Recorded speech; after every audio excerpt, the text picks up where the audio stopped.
Okay, hello everyone. Great to be here. Just saying to Chris, this is what a room full of people looks like. It's been a while. So hi everyone, I'm Paul Fifield, CEO, co-founder of Sales Impact Academy. We're a live learning and development platform for sales and go-to-market teams, supporting teams typically at high growth technology companies. I just wanted to briefly say, little proud moment last week. We announced a $22 million fundraise. MIT, HubSpot Ventures, Emerge Education are in the room, and Stage 2 Capital came in. So very, very proud about that. So anyway, on to today's session. I'm thrilled to be here on stage with the incomparable Chris Voss. So he was the FBI's lead international hostage negotiator, author of the best-selling book Never Split the Difference, founder and CEO of the Black Swan Group, and also, in probably a career pinnacle, a Sales Impact Academy instructor, teaching... Absolutely, career pinnacle, yes. Teaching a live course on our platform called Negotiation Through Tactical Empathy, which our learners absolutely love. Right, Chris, welcome to the summit. Thank you very much. Happy to be here. Sorry we kept everybody waiting. Yeah, we were literally just waiting in the green room for you all, so apologies. Right, so let's dive right in, Chris. So I can't think of many more jobs in the world more stressful than being a hostage negotiator, dealing with life and death situations all over the world. How does the FBI actually prepare you for that?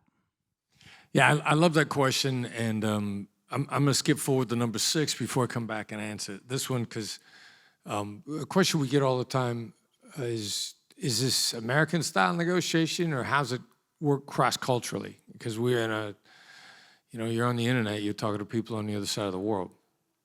So just an example, besides the fact that the book's in 33 countries and 36 languages, we just got a renewal request from China because we've sold over 300,000 copies of the book in China, and it's being recommended in one of the premier book clubs among Chinese business people and Chinese entrepreneurs for negotiating in China.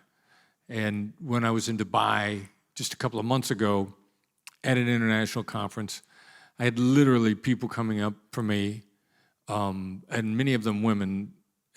Chinese lady says, yeah, use your book. Like, you negotiate in China. Yeah, with Chinese. Yeah, we use in China. Same conversation in Pakistan, same conversation in India. So because every hostage negotiation team on earth uses the same basic skills, because we're all humans, regardless of everything else, the book works on human beings. So it works in every culture, regardless of your gender, your ethnicity, your religion. Here's how powerful tactical empathy is. It works with vegans.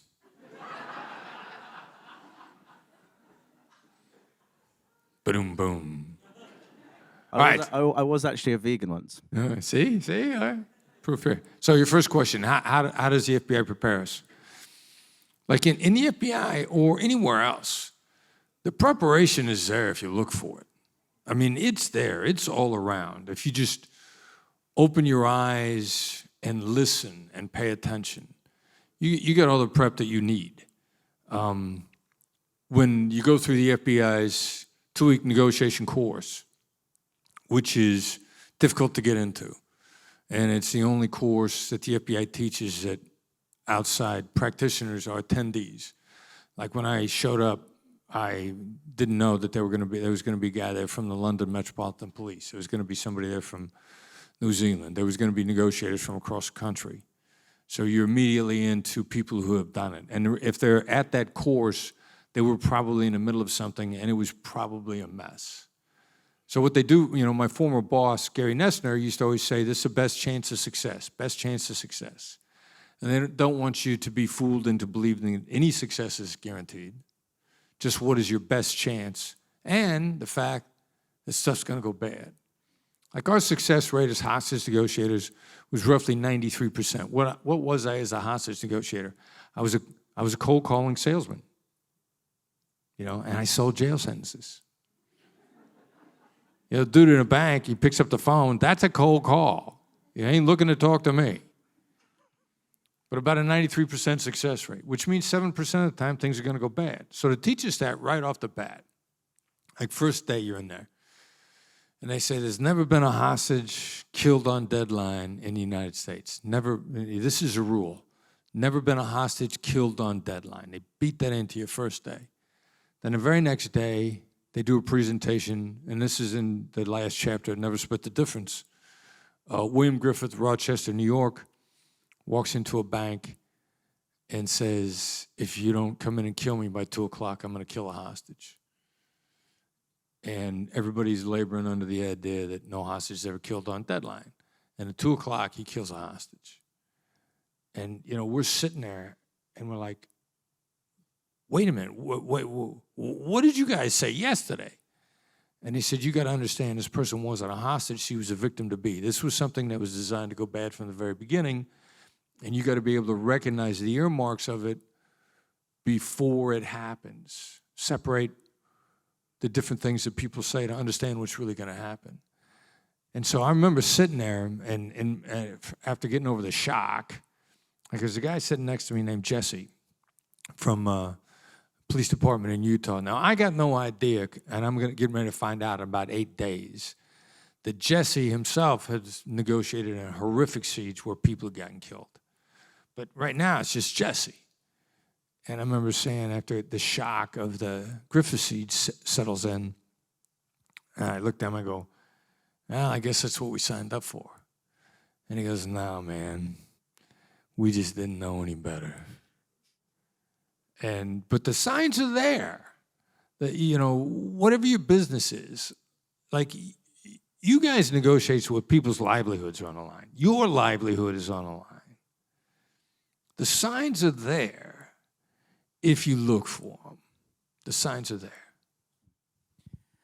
And what's your proudest moment then in your career as an FBI hostage negotiator? You got your coffee. Look at that, I negotiated a cup of coffee. We've been scouring the place for coffee. So I changed our strategy for proof of life because I worked kidnapping in the Philippines. It was a train wreck and people got killed. And my reaction to that was, all right, so we did an internal review of everything that happened. And this is a real legit review. And we decided that we followed all our protocols. My answer to that was, okay, so that means our protocols are inadequate, we got to get better. As Nassim Nicholas Taleb would say in his book, Anti-Fragile, there's post-traumatic stress trauma and there's post-traumatic stress growth. Like, can you get crushed and decide to get up? So I said, all right, so we're gonna look around outside, we're gonna change things. And so I changed the protocol. And the guys in my immediate team, you know, they're very supportive. The people in the field were like, you know, we never saw this before, this is crazy. And I said, I don't care, I'm in charge. That's the way we're gonna do it. But it wasn't just me. Like, I had my immediate team of really smart guys. And I remember saying to them, like, am I smoking something here? Do you guys think I'm crazy? And they're like, no, you're on the right track. We got to do this. So the very first kidnapping that we worked after that, they never gave us proof of life. And our hostage escaped. About 28 days, Ecuador-Colombia siege. And about halfway through, the guy's name was Pepe, and the bad guy started to refer to him as Don Pepe, which in Spanish is a term of respect. And we're like, what in the heck is going on the other side of this conversation? And between Pepe's own emotional intelligence and the change in our approach, which was designed, I didn't realize that it humanized them more and it made them collaborate. because after he escaped, his family in upstate New York, I couldn't get up there and talk to him about it. And I am dying to find out what happened to my great strategy that I thought got us nowhere, because they never gave us proof of life in the kidnapping. And when he described what happened behind the scenes, I was like, that's it. We changed everything. And you can change everything and not see it on the surface, but if you stick to your game plan, then it'll come out. And so it helped Pepe escape, and then the very next kidnapping after that, we did a rescue. And it was principally designed by the change in strategy. So the moral of the story is, never be so sure of what you want that you wouldn't take something better. Come up with a new strategy and be willing for good things to happen that you didn't expect. And that's what happened. Amazing, amazing. And what would you say would be, looking back, your biggest mistake?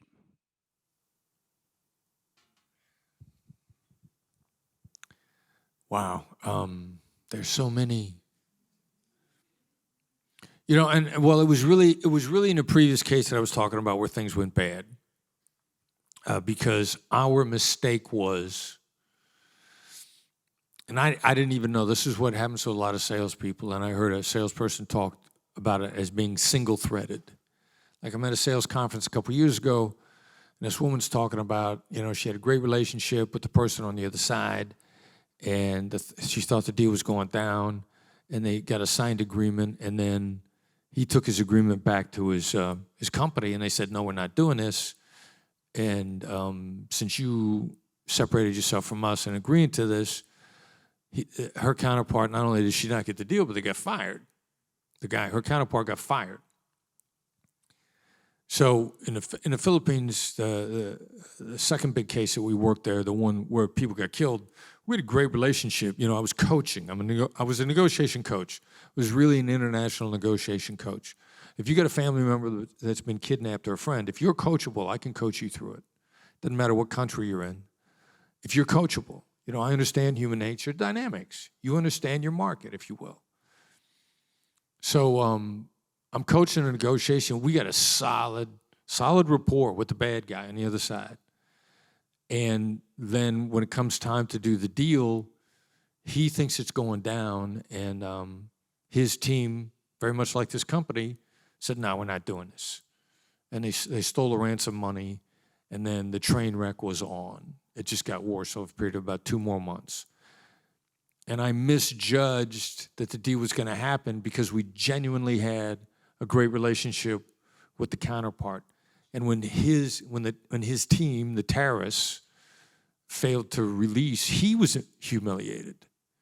Initially, he wouldn't talk to us, and he just acted like a guy who was humiliated because his team didn't back him up. And that was like, well, what happened here? How did this go down? And so I was sure that it was going down because we had a solid relationship with the point of contact, and we failed to take into account the team on the other side. That was really the most consequential misread of anything I ever did. Yeah, single threading in a deal, as you say, it's just having one point of contact, and it can be tricky even if you have a customer and you have single threading as well. So, yeah, there's so many lessons in your book that's relevant to sales and go-to-market. It's pretty extraordinary.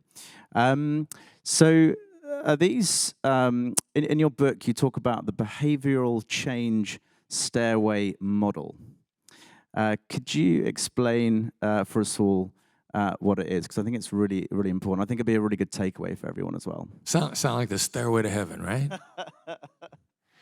Yeah, well, it's an attempt, and again, my boss, Gary Nessner, originally came up with this in the FBI to describe, because on a piece of paper, it's 2-dimensional. So how do you try to add perspective on a dynamic process that's 3-dimensional? And so basically the stairway starts out with, you just demonstrate understanding. And, that leads to rapport and empathy and influence, and then you get the person to change their behavior. Top of the stairway is behavioral change. And what does that process look like, and what does the sequence look like? And so the downside of that is it looks like a linear process. And then it looks like, all right, I've accomplished, I've demonstrated understanding. So I check that box off and I don't have to go back to it. Or, what's actual influence? How can I have actual influence without rapport? How can I have rapport without demonstrating understanding? So he's trying to get us to think about it in terms of a sequence. Then, of course, the shortcoming is, well, I did all my listening over here. I don't have to listen anymore. I'm up at step 3, and paying attention to what they said. That was step 1. Now I got influence. I can pitch. And if I have influence, I can pitch, and they'll change. Well, no, that's not what's going to happen. So it's a sequence, but it's a little bit of a dynamic sequence. And we were always trying to decide, how do we make people see that the information gathering and the rapport building is constant throughout, but if a little more here, a little less here. One of my buddies who was a partier said, well, it's like if you hold a party at your house, initially, you're mixing those drinks pretty strong. You're putting a lot of alcohol in the drinks. But by the time you get to the end, you got to send them on their way. You might not be putting any alcohol in a drink. So it's adapting loosely based on what the sequence of the occurrence is. Yeah, it's kind of interesting. I think, we were talking in the green room that so much of Never Split the Difference is really about the discovery call, which is the very first call in any sales cycle. And I think your book is almost a masterclass in discovery as much as it is in negotiation, because you can't really negotiate well unless you've done very good discovery, which is essentially what you did. Yeah, and then based on rapport, there's going to be more to discover. Like there's certain stuff to be discovered at the very beginning, but there's other stuff that you are never going to find out until they feel they can trust you with it. And that's really where the most impactful stuff is going to be. So yeah, constantly being on the lookout for what are they hinting at? What are they hoping they could tell me, but they're testing me to see if they can ever tell me. And that is essentially the crux of the Black Swan moment, right? Yeah, and there's never going to be a time ever that they're not holding back stuff from you that's going to make a difference. And some people say, yeah, it is what it is. I know my environment. I've been doing this for a long time. I'm not going to get surprised. Okay, so if you think like that, is there ever stuff that you're hiding? What about your deadlines? What about the pressure from your boss? What about budgets? What about different direction? What about emphasis? Is there ever a time you are not holding critical information back? And we have yet to have anybody say, well, yeah, there's never a time I hold critical. No, of course I do, all the time. Well, if you do, they do. And they're not going to tell you until you're much further down the line. And I remember also in the book you talk about what's it, 5 people you recommend being on the listening side, because we can't process too much information as humans, but that's where you sort of pick up these very small hints which could lead to this kind of black swan moment. If you do the math on how much information your brain can process, it's just not possible to pick it all up by yourself. So that's why, any important negotiation, I got at least one teammate with me that'll listen. And if we would do it right, we'd have 5. And that's why in many cases, mirrors and labels in particular are designed really to go back over the same ground from a different direction. Also, the other side doesn't feel like that they're being repetitive because they love talking if they're listened to. But it also increases the chances that you're not going to miss as much.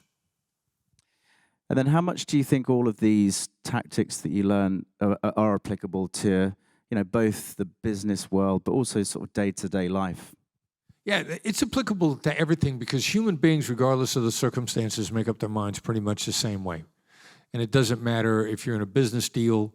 It doesn't matter if you're talking to your significant other about where you're going to go to dinner. And it doesn't matter if I'm talking to a terrorist. Human nature decision-making dynamics are the same regardless. So if that's the case, how we make decisions, then it applies to everything. I mean, it really does. And if you accept that, then you get really good at your high stakes interactions by your small stakes conversations. Like, you know, I'm checking into the hotel. I'm going through TSA. I'm talking to anybody. I mean, I'm constantly throwing this stuff out for practice, because I never know when I'm going to be in the middle of an important conversation. And I need my practice. And then just in that context, how powerful is loss aversion in the context of these kind of interactions? Loss aversion is the single biggest impact on human decision-making, period. Period. On all human decision-making. Now, it's not the only influence on human decision-making. It's just the single biggest one. And so if you accept that, then you understand how it affects your thinking. You start looking at the evidence in sales. 70% of buy decisions, the decision to buy, 70% of them are made based on avoiding a loss versus accomplishing a gain.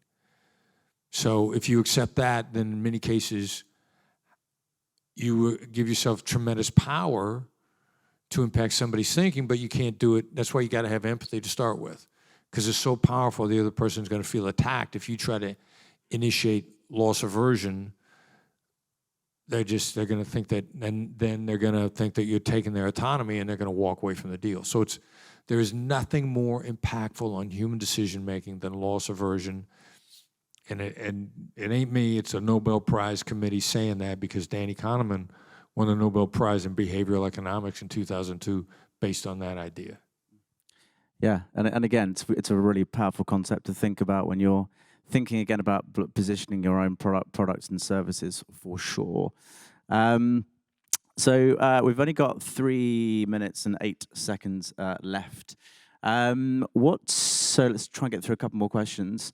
If the other party in a negotiation is in a position of real power and leverage, how do you flip the negotiation to make yourself a sort of less of a disadvantage? So stop thinking about leverage and start thinking about influence. Leverage, like beauty, is in the eye of the beholder. Completely. It's a completely emotional concept. Completely. Like, if you don't care what I can do to you, then where's my leverage? So it's completely in the eye of the beholder. And a kidnapping, who's got the leverage? The kidnapper or the victim's family? Victim family is the one that has all the leverage in a kidnapping. All of it. Like, you talk about a buyer's market. There's one buyer for that product. Who's got the leverage? Who's got the cash in a kidnapping?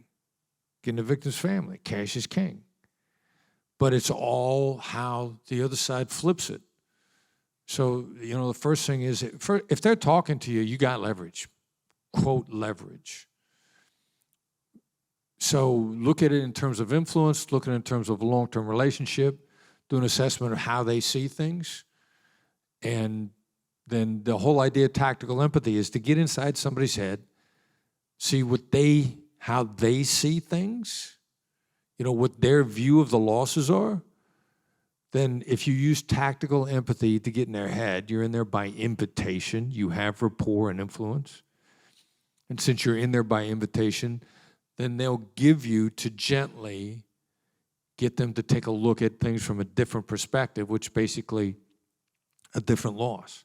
Like, if do this, how much is it going to cost you if you don't do this? Not how much you gonna gain by doing this. What's it going to cost you if you do nothing? But for me to ask you that question, I will have had to establish rapport with you before I drop that question on you. And do you think that's the biggest mistake that people make in negotiation, just failing to build this rapport, doing this good discovery at the start? Right. It's because everybody's taught to pitch. What's your value proposition? You know, what are the 10 reasons to do business with you? You know, pitch, elevator pitch. Oh my God, I only got 30 seconds to pitch. I better pitch right away. You know, I think so much of that is so bad. You know, the faster approach, the delay to save time, is to hear the other side out first. That's great. And I do love, just going back to how we opened, this literally applies any culture in the world, any country in the world, these fundamental principles. still apply. Humans are wired the same way. Book is selling well in every culture on earth. Don't take my word for it. Look at the sales. Nice, good stuff. Well, thank you so much, Chris. It's been absolutely brilliant to be up here with you. I think Chris is doing a book signing at 11:30 somewhere. I think it might be on a screen. But yeah, thank you very much, Chris. Thanks, a pleasure. Wonderful to Thank chat you, with everybody.